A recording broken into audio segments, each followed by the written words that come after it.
Welcome to the Lost Signals Reviews, the American Film Institute's Top 100, where we critique the supposed 100 greatest American movies of all time. Join us as we decide if they're worthy of the Mott's Top 100.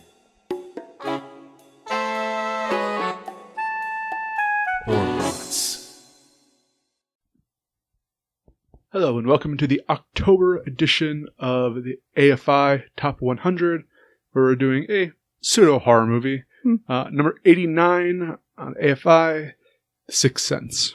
I'm Jonathan Ian Manser, here with Chris Morgan. And I make no sense. Scott Thorla. And I have 7 senses. And Stephen Ramosi. And I don't know. And senseless? Not dead. He's here too. Well, I am dead, and we're going to Chris Morgan with the funny logline. Oh my God, I was wrong. He was dead all along. Yes. The end. And the legacy of this work. So I'm moving on to the plot. A deceased child psychologist mentors a deceased child psychologist, which is wonderful semantic ambiguity. Think about it. It's amazing. Yeah. Write it down and look at the sentence. If you don't like it, well, hell is other people's wordplay. But this is about a dead child psychologist who finds a young boy who sees the deceased, and they help each other out. He grows to learn that he's dead, and the kid grows to learn to use his powers responsibly. And to help the ghosts instead of just being afraid of them, I suppose, all the time. Yeah, and it's a touching coming-of-age story, Sure. And not intended though. But the real question is, does this movie work without knowing the twist ending? Because this is the famous "what a twist." You're right. It's funny because I have that as the first note. Does it still hold up, given that? And I think yes, it does. I think it's a well-structured movie, even knowing all the points. Because here's the thing: I've seen movies similar to this without that twist that are boring, and this movie could have been really boring, and it's not. It kept me engaged the entire time. To be honest with you, I was kind of dreading watching it. I'm like, I haven't seen it in 20 years, and it was amazing, like how quickly you guys kind of got caught up in it. Beth was the same way, and she started reading, and within like 20 minutes, we're both kind of just watching it. Like, I can't believe this movie still holds up, even knowing the twist. It's just like there's enough. Like you said, it's a really well structured movie. I don't know if Toni Collette got typecast because we saw Hereditary. Once again, a ghost. Serendipitous. Yeah, but no. Overall, I agree. It really holds up. And knowing he's dead, it was more interesting to watch the kid whose name I'm blocking. Cole, I believe. Cole, yeah. Try to tell him that he's dead the whole time. It was really interesting the way he was trying. He didn't tell. It's like you said, he was a child psychologist, and it just, I got a lot more out of it in a lot of ways this time.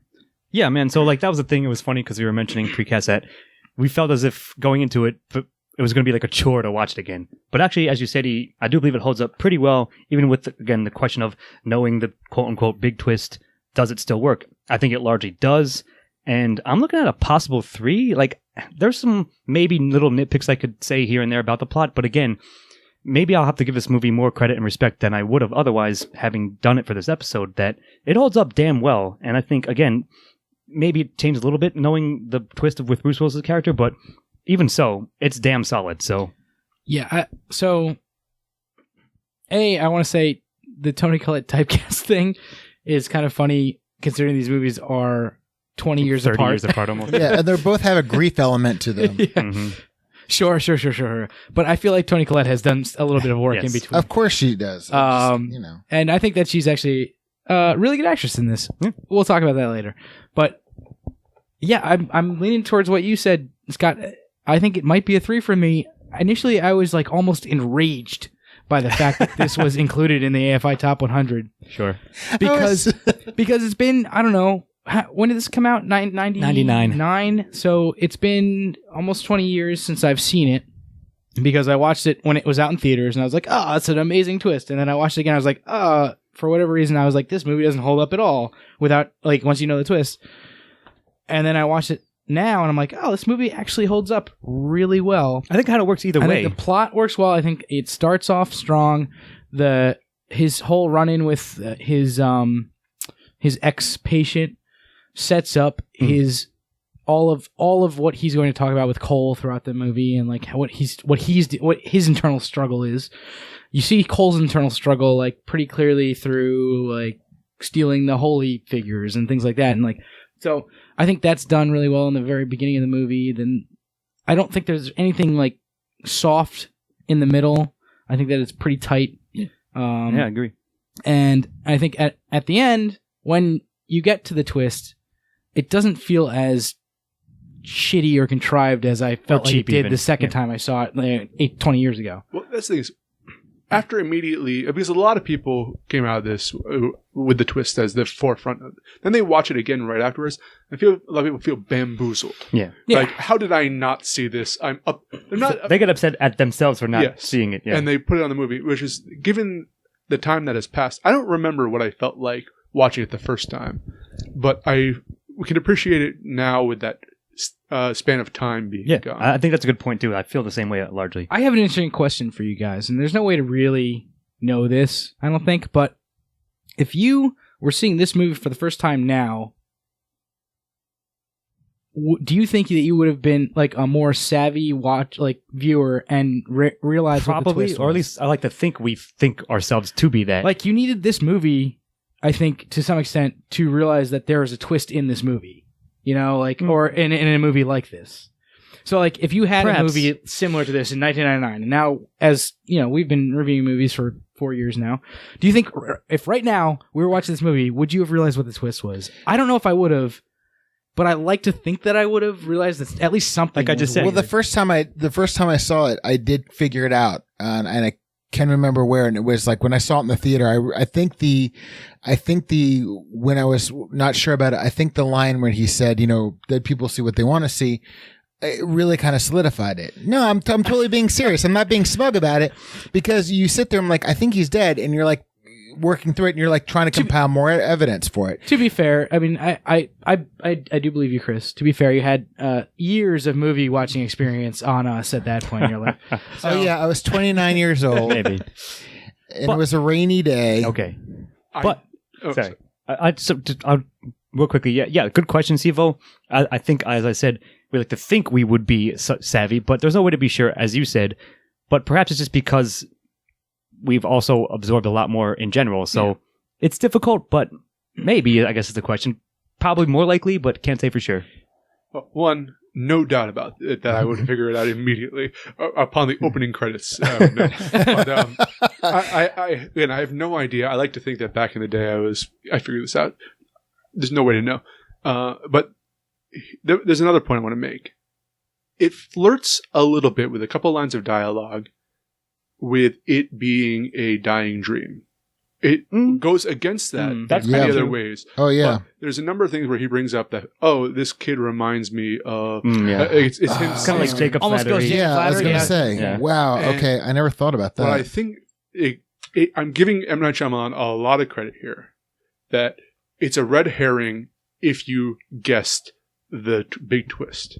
By making you think, I know what this is about. Because it's obviously not a dying dream. They make it clear later on, but it flirts a little bit with it, and I have to give it full credit for that. Yeah, it's a good point. So, I can see that now that you said that. Maybe that's a little bit themes, a little style, but I think it's certainly there now that you have mentioned it.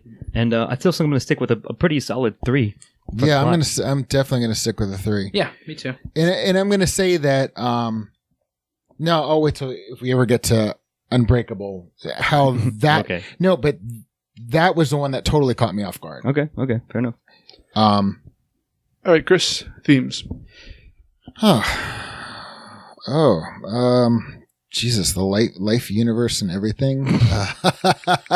I mean, seriously. That sucks as a theme. God damn it, really? No, there's no theme, sis. No, I mean, I thought you spit wine at it. I was going to be like, oh, cool. He snorted. Okay. Just a little snort, no big deal. Condescending git. All right. Go on. No, because there is a certain amount of grief element, like the scene at the end where he convinces Tony Collette that he's been speaking to her mom the whole time, which has been kind of a runner through the movie. Yeah, they did set that about up. the bumblebee, and I was really affected this time. I don't remember being affected in the theater, but I got choked up, I got teary eyed. So there is an element of grief about it. There is this element of dead or alive.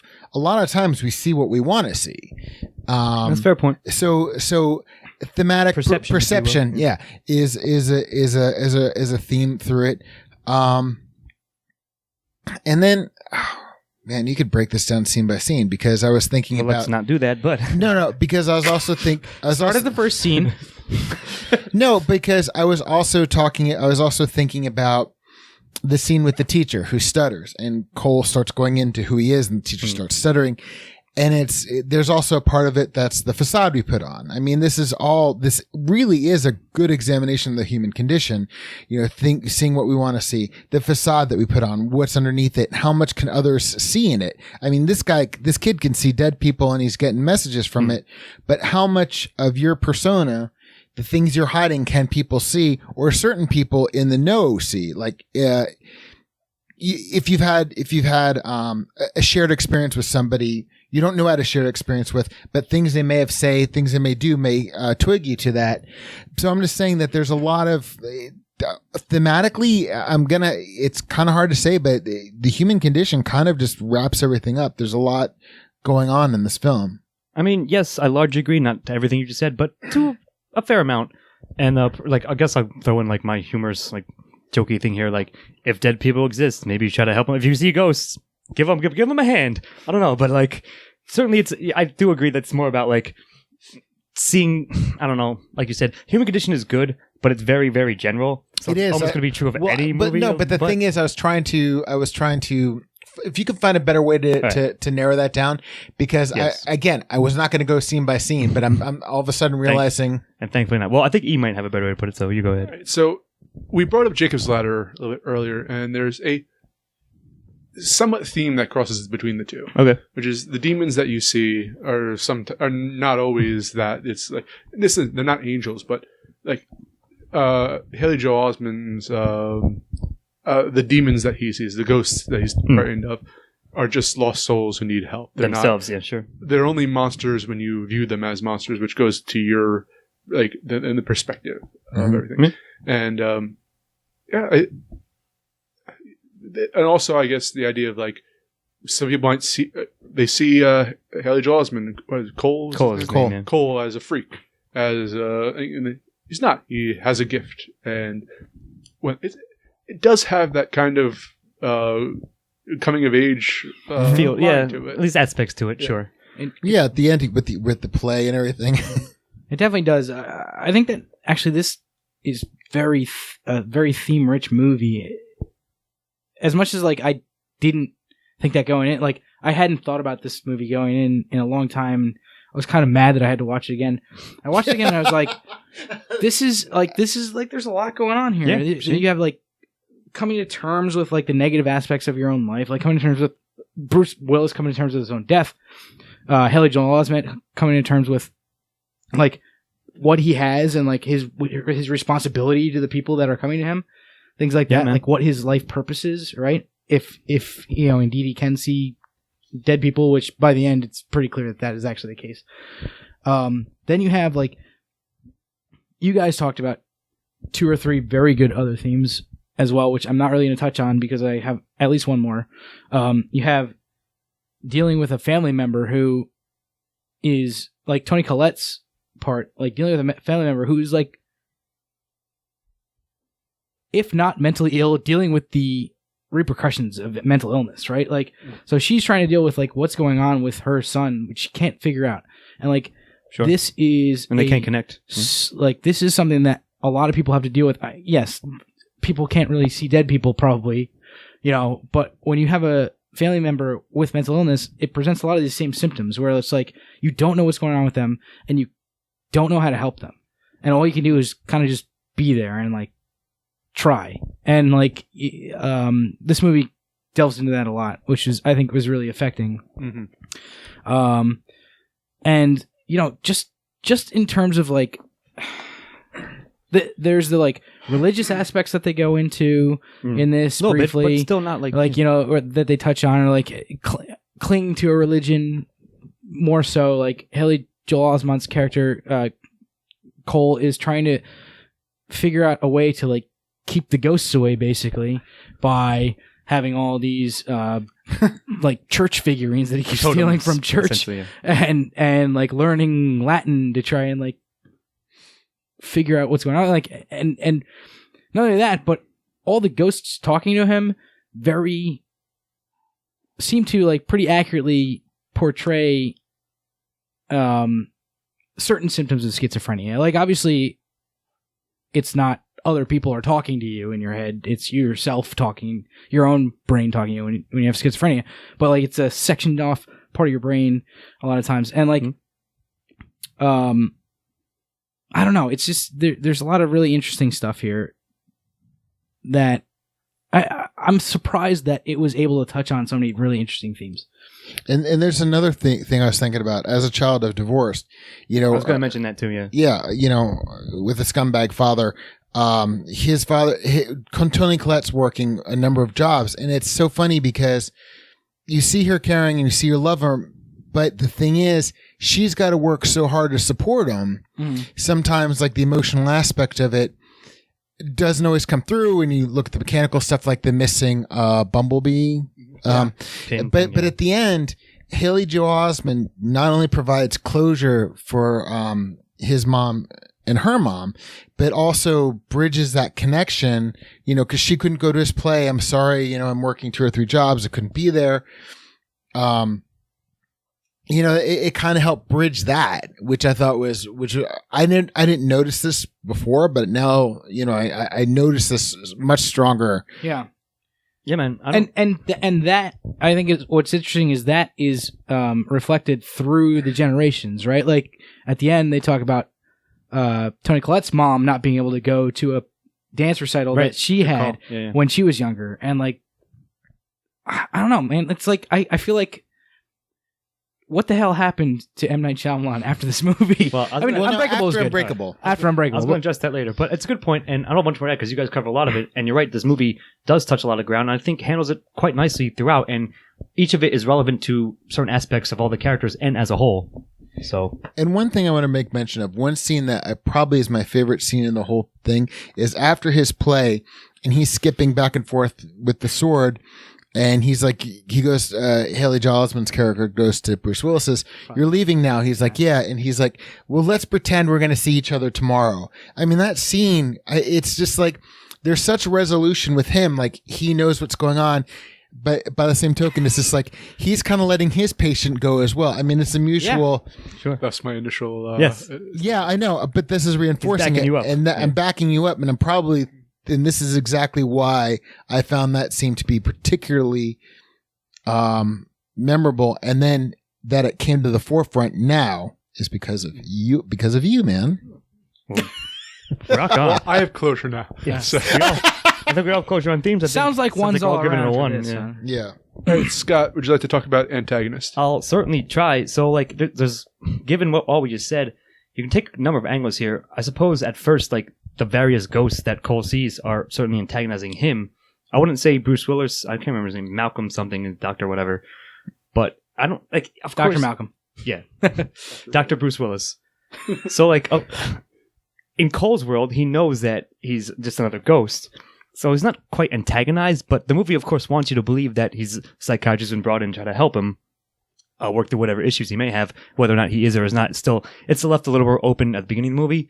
So, like, I don't know, like, exactly what to call it. We could say, like, Toni Collette is almost antagonized by Cole's symptoms, if you will, like, by him clearly being affected in some way that she can't necessarily help him in a more direct way.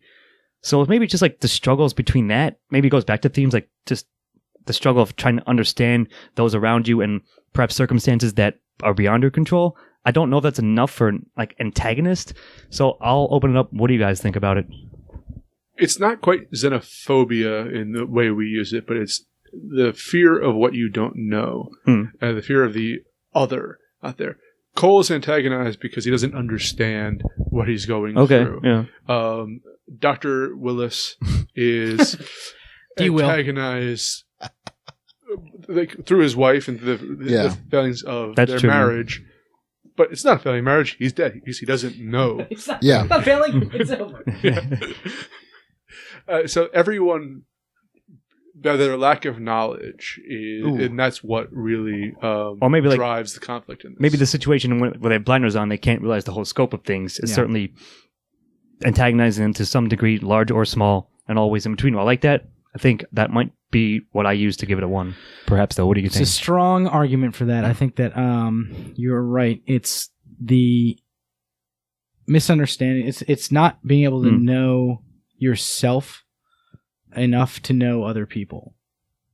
If that makes sense. Yeah, I get it. Yeah. I'm just feeling this out right now. Okay. But like it's for Cole, it's not being able to control his like fear and frustration. For Dr. Bruce Willis, it's not right, like literally not being able to take in what has happened to him, not being able to understand that he has died. For Toni Collette, which I'm not sure, I probably won't lump her in with protagonist, but she's close.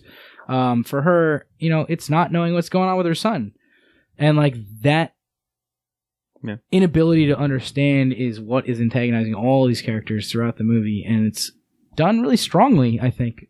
And that being a strong case for antagonist, I'm probably going to give it a 1. And that's what I liked about the movie the second time around. Knowing Bruce Willis' struggle makes him watch his wife. And a bit more tragic. Yeah. A bit more. It was. It's relative. Like when they're in that at the dinner scene, restaurant. Yeah. Is that was heartbreaking. Yes. Even more. It's amazing. It's amazing how she is played 2 different ways, depending on whether you're looking at it from her point of view or his. Like that, I fucking love that scene specifically for that. Sorry, but yeah, I think that furthers the. No, I think it cements it, and I'm gonna give it a 1 here. Yep, I'd say 1 all around. All around. All right, Stephen. Yes. Protagonist.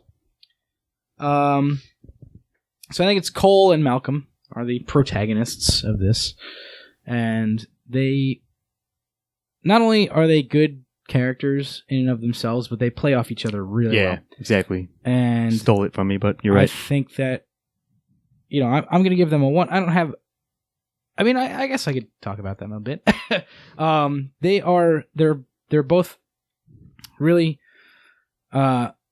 strong characters who are in a place of very they're both very much insecure with their place in the world, or at least confused about it to some degree. Maybe the same thing, but and I think that helps them understand each other, and I think that it helps them eventually come to grips with and become more sure of their place in the world. And I really like that about these 2 characters and how they play off each other. So this is definitely a like a we 2 or 1. I mean, they're really. I mean, obviously the film couldn't function with independently, but you see in the film independently, they're at their best when they're together because each one of them can see the other's story, whether it's the other person. One person can see the truth in the story. So I mean, it's amazing how equally they contribute as protagonists emotionally, just in terms of like location, in terms of, and all these things. They really are, because we often say like there's 2 protagonists, whatever, but these 2 definitely are intertwined in a way that doesn't always happen. It's not to diminish any film where there are two protagonists and they work well. It's just interesting the way in which these 2 work. Yeah. Now, a large degree, and that's a good point both of you make. I think they sort of, if they're not mirror images, they sort of like form together. They form the head, if you will, like concurrently. So, I think they both did a good job acting. I think the script gave them a lot to work with, and they both made the most of it. So, probably give them a pretty strong 1.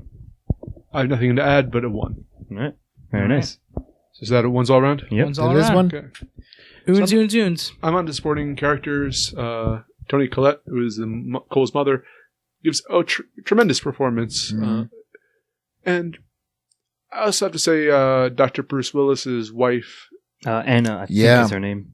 does a very good job, especially like how traumatic and watching now the second time around, watching her rebuild her life. Cope with his death and try yeah. to move on. Yeah. And so much what she says non-verbally too. Yeah, like you were good point. saying, yeah. So and then actually, I'm going to give a random Hmm. the father that of the ghost when he watches his wife Oh yeah. Poison. Yeah. like the thing from him going from him dealing with the grief of his daughter dying, watching her on Discovering video of this new thing, and then discovering the tragedy that happened, the range of emotions that hit his face during that. Like, I'm not Shyamalan. Wow. Yeah, seriously. Well, technically, M. Night Shyamalan is also a side character, as he often inserts himself in. But like, he was only there for 5 minutes. But no, like you covered most of them. I guess you can go like the bullies at school, like they're okay, and like the teacher, one of you mentioned earlier. Like it all fills out the world very nicely. Certainly, though, Toni Collette's probably stand out. And I think the kid you tell me, like this is random, but the guy who shows up at Bruce Willis's house at the very beginning, who shoots him, I think he plays Jason, like the X-Men movies. It looks like the same guy. Donnie Wahlberg. Doesn't matter, but I think he's a good character. Again, even there, just for setup, I think he does a good job of selling. Wait, is it, that Donnie Wahlberg? Yeah, I think it's Donnie Wahlberg. Holy shit! I didn't Yeah. even notice that. I don't know. It one doesn't way or matter. the other. I thought it was Jason Stryker in the X-Men films, but it just looked like him. Doesn't matter, regardless. The side characters are all fill out this world very nicely, and I'll probably give them all a collective solid 1, with Toni Collette being the standout. Yeah, I was gonna say if Toni Collette was in this movie, I'm not sure I would give it a 1. I might give it a 1 for Bruce Willis's wife, whose name I can't. Anna. Anna was Is her that- character's name, at least. Yeah. But I think that what's Toni Collette's character's name? I forget that too. If they ever even He mentioned usually it. calls her mom. Yeah, so it like, might be a mom. Yeah. Mom. But I think she did a great job, like a standout job. She was terrific, and everybody else was good. Like solid. it to was good. just like a funnel downward from like this is like a really good job, like Anna, Bruce Willis's wife, and then like everybody else kind of funneled in. Like the Yeah. teacher was pretty like had a one scene where it was like, well, this is interesting, and like the bullies were like real good shitheads for one scene, but like yeah, it was Toni Collette's show as supporting. The fat bully. I don't know if he's even a bully, like a classmate of the one he shows the penny trick to. Yeah, Oh, he's yeah. like, whatever, Yeah. that sucks. Give me my penny back. I did laugh at that part. Yeah, he sticks out in my memory too. No, so right. that's- Yeah, I mean, like I said, they all did a fine job given for the situation in the world. So All right, so that's ones all around. I Yep. think so. All right, Chris, dialogue. Damn, I it's gonna be a 10. see dead people. Yeah, I was not expecting this. I see 10 people. It is one of those things where, again, a movie doesn't have to be overtly quotable to me. I mean, a dialogue has to work. It has to be natural. And this is one of those cases where the performance is really elevated.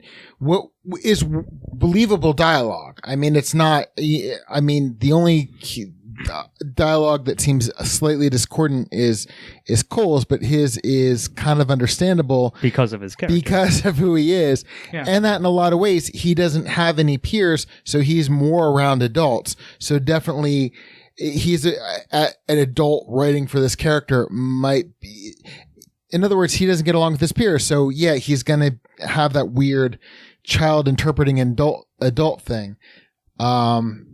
So I there's nothing cringeworthy. I think I'm going to have to give it a 1. May I just? There's also would be a point to make elevating his dialogue in like age, which would give him a unnatural vibe to him, a Yes. supernatural vibe, which works for Because, thematically yeah. for what. Yeah. Yeah, good point on both those fronts. Yeah, I don't have much more to add either. It was damn solid, and they all went a long way to selling it. So you're right. Like I was like, again, we mentioned this, but I was expecting to be like, it's gonna be a chore and like it's gonna suck. But no, like it all. I was actually not riveted, but I was like, all right, it was compelling, even though again, knowing everything, all the ins and outs about it. So yeah, I think it's damn solid enough for a damn solid 1. Yeah, it was. I keep thinking about how difficult it must have been to write around the fact that you had a character who was dead in this movie and could only talk to one person. And like, I'm really impressed at the dialogue for that, and like the way that they did it, and the way that it wasn't obvious that was the case. And yeah, I mean the dialogue was good. I mean nothing was like crazy stand out other than "I see dead people," which everybody remembers to this day. You know, So but it's like become the iconic like mocked line. there's none of those like hugely like iconic lines other than that one, but like everything else was solid. It was Exactly. just solid dialogue, not even like just over the line of good. I thought it was pretty damn good. Agreed. Yeah. So I'm gonna give it a 1. Yeah. Here's the thing is, I see dead people, which needs to be addressed, entered a lexicon of Yeah, American it became English. a Before fucking- it got mocked, though, Proper- that's a pretty fucking good line. No, I no, think It is. It's not even, the fact that it got mocked is also a testament. It became, Yeah, you're right. If you say that to someone, the people will be able. Oh, they can place it. Whether or not they've seen the movie, even. Yes. Yeah. It's cultural osmosis at this point, Yeah. for sure. So you're right.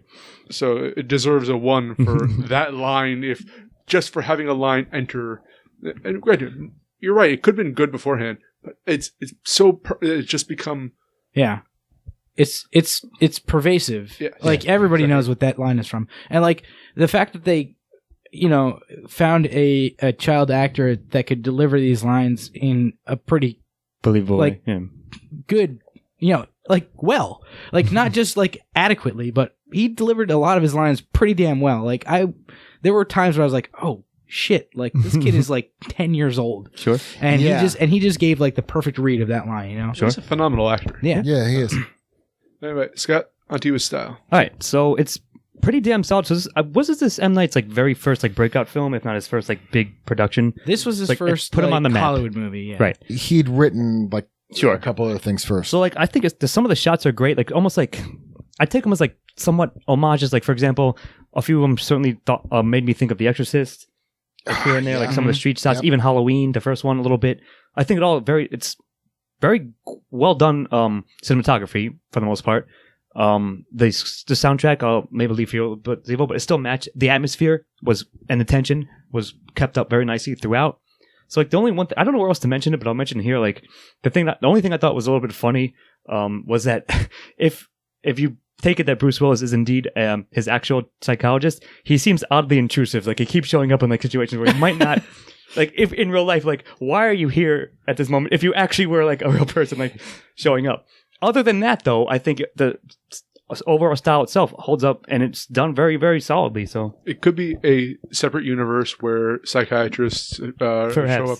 Well, Okay. it's all that, Well, like- that's no, I think it goes into like Haley Joel Osment knows he's dead, and Bruce Willis is like, all of this is fine because I'm like not gonna fucking pay attention to anything that's out of place here Sure, because I I'm suppose. dead, and Right. that's how dead people do. And actually, that just ties it in, or just made me think of it just back for dialogue where he says like dead people see what they want to see, which like that way they can, if not hand wave it, it explains a lot of the like Yeah. oddness there. It's a brilliant hand wave. It's a hand wave for sure, but it's a brilliant hand wave. I Sure. think it's a well-handled but hand he wave, goes yeah. back and shows the same scene. It's not like a recut. Sure. It's just that you're allowed to now see it from the now that you know the truth of the situation. Yeah. I'm Sure. loath to call it twist, but that's really funny you say that because my uncle figured out he was dead right away. I said, how? And he goes, how many doctors do you know this day and age that make house calls? I'm like, well, he's a social worker. And he goes, still, they go to you. You go to them. They don't go to you. And I'm like, all right. all right, good point. Well, anyway, that's some meta shit right there. I, But all I'm saying, sorry, sorry. I'm Go just going to wrap up. Yeah, I think I'm going to give Style pretty solid 1 overall. I think it holds up and looks real nice still. The other thing is, I know for sure that M. Night Shyamalan, because I've seen like an interview with him or something. I know he's like he has been since childhood like a heavy student of film.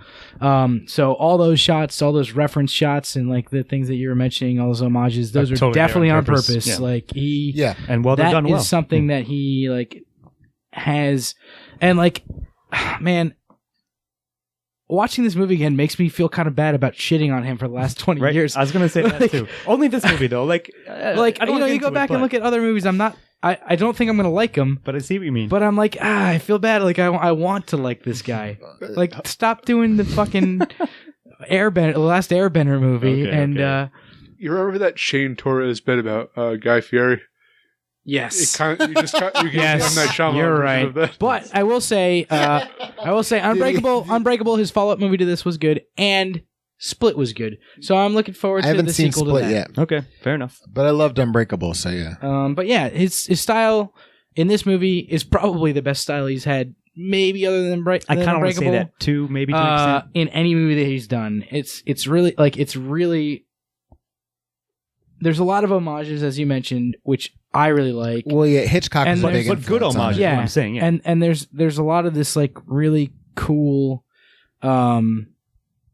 just cinematography and just I don't know what the way to explain it is. Like, you know, you get into this The mise en strange scene. feel that I never like. Yeah, I get that's a good way to say it. Like, it's a really fucking great mise en scene that like takes me back to a time like before this, which I didn't appreciate the first couple times I saw it Sure. by any means. But like, I really like the shots they have. They brings me back to like 70s and 80s horror movies a little bit, and like I really like that. There's two things. Number one, James Newton Howard's score, Scott, to your point. Okay. Very, very good.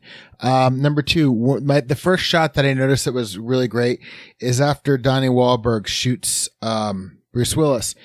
The camera comes back to him and then starts doing a 360 around the room. And as it goes past him, you see the gun go to his head, and then it's looking at the wall. I mean, that 360 shot, it may not be complete 360, 180, whatever. A panning shot. if A you will. panning shot was so simple and logical, and it's so simple. I can't imagine how he thought of it. It's one of the. What I'm saying is, really, it's just such a wonderful it's shot. elegant in its simplicity. Yeah. It is a great shot. It's a really good hamburger. Sure. I was really impressed. This is the one thing I'm going to say with the church scenes and the way the lighting. You might say the changed lighting, yes. completely. Yep. That it made it feel like a sanctuary, Good call.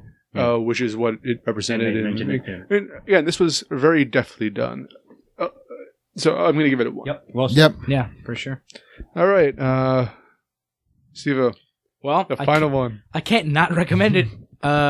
Clearly, it's going to be a 10 for me. I'm going to give it a recommendation. It's if you are like me and thought that you and think that you hate this God movie help you. and think you don't like this movie, go back and watch it again because it's actually a really fucking good movie. We're going to ask a question later that I'm going to leave to somebody else, but check it out. It is a solid movie. And after we ask that question, I'll ask my normal question, which I think I'm going to have to ask as well. Okay. So, go ahead. Well, yeah, man, like, we can't give it all once everything else and not give it a recommendation. It's just that I think objectively we tried to view it, and objectively we're saying it's a perfect 10 movie, and I think it might be. I'll just, the other question you're going to ask, I guess we'll get to in a second, yes. But as it stands, and as our review scale puts it, it seems to be a perfect 10, and I would recommend it. I'll be like I said, this last time I mentioned it, but we all were like, 6 cents, sure, fine, whatever. I'm like, yeah, it holds up, and people are like, should I still watch it? Is it still worth a watch? Yes, it is. So that's my evidence for a 1. I think my response was, why? I never once, and I think I never once thought I'd come in here and be giving this movie a 10, but the movie, it's a really great movie. And yeah, so much of it's worked into lexicon, and you really don't need to, whether or not you know the twist, whether you've not seen it before, it's worth I know the twist now. yeah. But it's worth, if you've already seen it, it's worth a second look without question. If you haven't seen it and you've made it this far, you definitely need to see it. It's a great movie. I went in thinking I was going to give it like an 8 or 9. I was thinking But- 7. It's, Before I saw it, I thought I was going to give it a 5. I Like I agree said, with we that. were all Yeah. we were all like loath to do it, but now, Yeah. Oh, so what a twist! We gave it a 10. yep. Yes. We Shyamalan ourselves. we all got Shyamalan.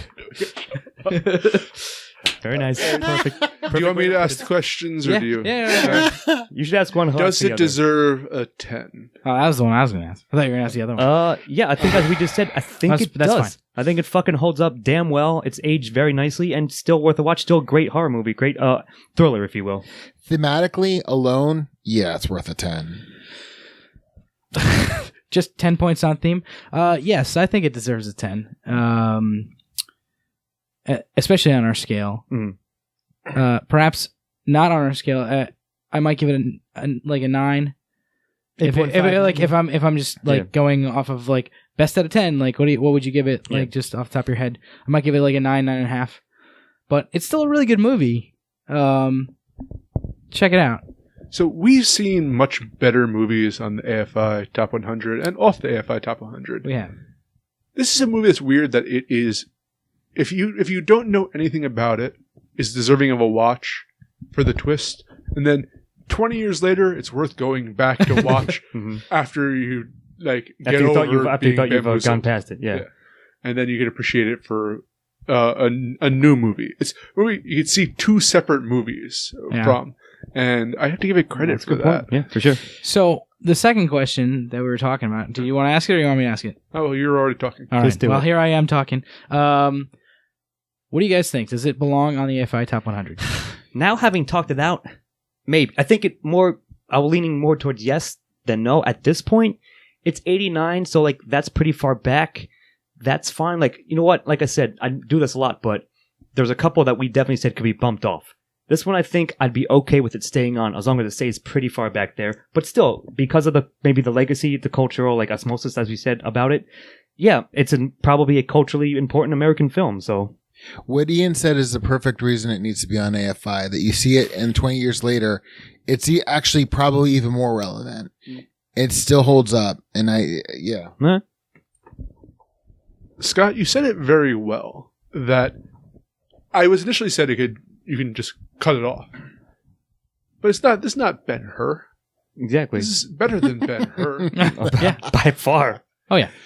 I would say that if it was in the 80s and 90s, I'd not have said it doesn't deserve to be better than that. But But it can stay there and Yeah. be on it. Yeah. Completely agree. It should be somewhere between. I think 89 is the perfect Yeah. spot for it. To be honest. Yeah. 89. it's culturally important. It is like that, and that's the only reason it deserves to be on there, right? If this is on there, if there's another movie that portrays a twist like this before it and does it in like a similar way, like I don't know, this made mainstream audiences sit up and take notice and like realize what we could do with a twist again after. I don't know who was before Alfred Hitchcock, I guess. Like since Alfred Hitchcock, this was the first movie that made people sit up and go, "Oh shit!" And like Hitchcock was like the one after I don't know, O. Henry or something. You know, like Sure, I suppose. like this Henry movie. shout out. Yeah, exactly. This movie People. is one of those like, oh, this is a storytelling device that only works like once in a generation, and he figured it out for this generation. Yeah, that's and, fair. Like That's fair, dude. whatever, that's Yeah. cool. I don't like that he tried to make an entire career out of it. I wish he had like left it with Sixth Sense. No, In the it's twists. organic and Unbreakable too. All right. It is, but Unbreakable's not like a super twist. No, like Sixth Sense. but what I'm saying is that's why it's organic. It could have gone left or right, and it went one way. They made you think it was going to go one way, but it was a simpler twist. It wasn't a conceptual twist. Ian, I want to let you talk, but one more thing. Unbreakable, like that's why the rest of his movies, he tried to do Sixth Sense in the rest of his movies, and he didn't try to do Unbreakable. Anyway, go, Yeah. Ian. I wonder how much Hollywood had to do with that, with wanting him to make these movies. Yeah, 100%. that's true. He might have gotten typecast into that. Like, That's a fair if you don't have a twist, we're not making your movie, you motherfucker. Like, Because I see a very talented director in Sixth Sense. yeah, I And- completely agree. Hell yeah. M. Night Shyamalan, if you're watching, which I suspect you are, no, In fact, I know you are. I can see directors. What a twist! M. Night Shyamalan watched. yeah, go back and watch Sixth Sense. M. Night Shyamalan. All right. Anyone? No, I think we covered it pretty well, and yeah, man, it's fucking damn solid. So, Yeah. like we said, And all I see is a bunch of hack critics around me. I'm stole Jonathan my Ian line. Manser. I'm with Chris Morgan, Good night. Live long and prosper. Scott Thurlow, We'll see you next time. and Stephen Ramosi. Good night. Editing and engineering by Stephen Ramosi. Music by Christopher Morgan. Check us out on YouTube and iTunes for the shows, and on Facebook and Twitter for updates.